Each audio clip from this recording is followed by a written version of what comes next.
The problem of tax deals with these three things, which are provision for tax, tax refund and tax paid. The treatment for provision for tax is addition in operating activities while calculating net profit before tax and extraordinary items.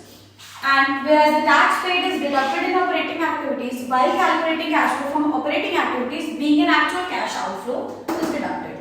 So basically ऊपर जब हम net profit before tax and extraordinary items निकालते हैं तो हम provision को add back कर देते हैं because it is a non-cash expense. So that is why we reverse it. And whereas this is an actual cash outflow, that is why we deduct here. Simple. But the real problem lies when these two figures are not directly given in the question.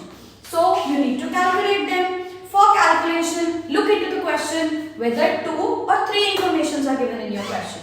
In case 2 informations are given, that is opening and closing balances of provision for tax, opening provision is assumed as tax paid in the current year, that is it will be deducted. And the closing provision is assumed as the provision for current year, which will be added in net profit before tax and extraordinary items.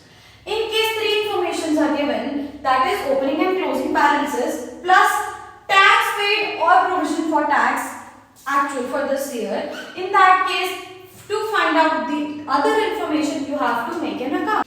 Tax refund will always be given in the question, so you need not to worry about it. So रुको जरा, सबर करो.